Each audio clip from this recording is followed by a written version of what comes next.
From JBS Studios in Greater New York, this is the JBS News Update with Teisha Bader.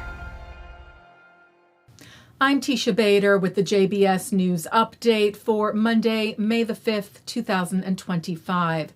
2 IDF soldiers were killed in Gaza on Saturday.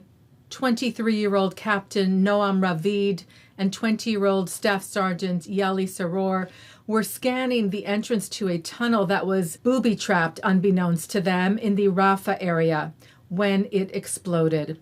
2 other soldiers were injured in the same incident. And an IDF reserve soldier was killed in a vehicular accident during military activity near the border with Gaza yesterday. He was named as 41-year-old Sergeant Major in Reserve Dejan Daniel Sahalo.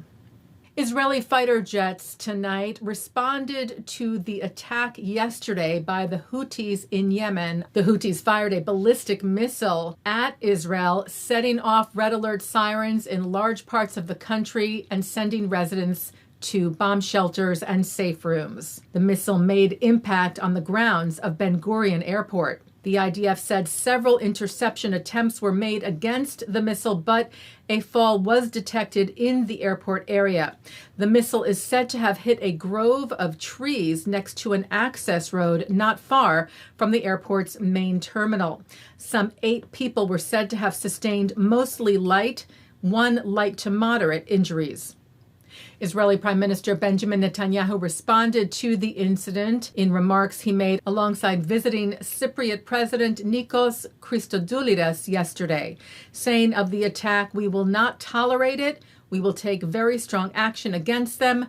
Noting the Houthis are backed by Iran, the Prime Minister said, "We will do what we need to do to take care of our security, to respond effectively, and to give Iran due warning that this cannot continue."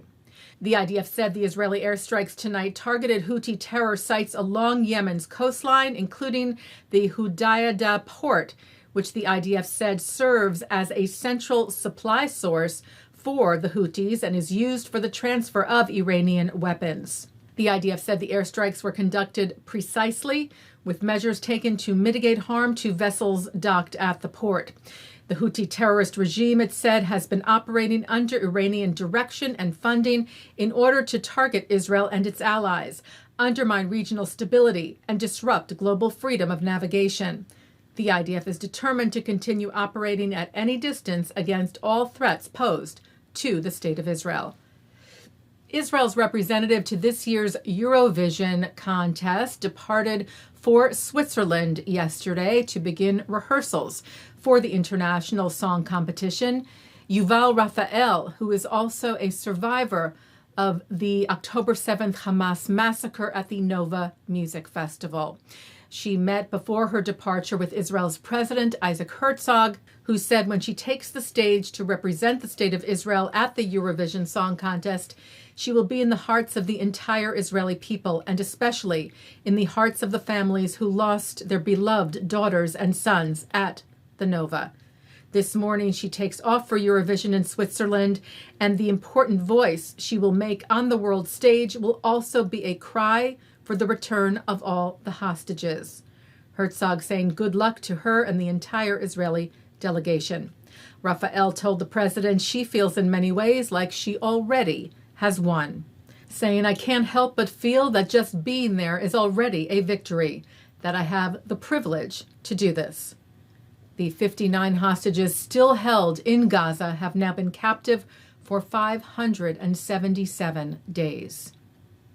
Taking a look now at our programming for tonight on JBS for Monday, May the 5th at 7 o'clock. FIDF CEO Steve Weil is joined by Dr. Lucian Tatsa-Laur, former head of the IDF Mental Health Department, for insights on the psychological challenges facing Israeli soldiers. At 8, Abigail Pogrebin speaks with social media activist Montana Tucker, whose new documentary, Children of October 7th, features firsthand shattering stories from young survivors. At 8:30, CNN's Bianna Golodryga speaks with the parents of Omer Neutra, American-Israeli IDF soldier murdered by Hamas on October the 7th, his remains held captive in Gaza. At 9, it's Jewish historians Jeffrey Gurock, Jonathan Sarna, and Shuly Rubin Schwartz on the Chayim. At 10, David Harris speaks with Rabbi Ammiel Hirsch.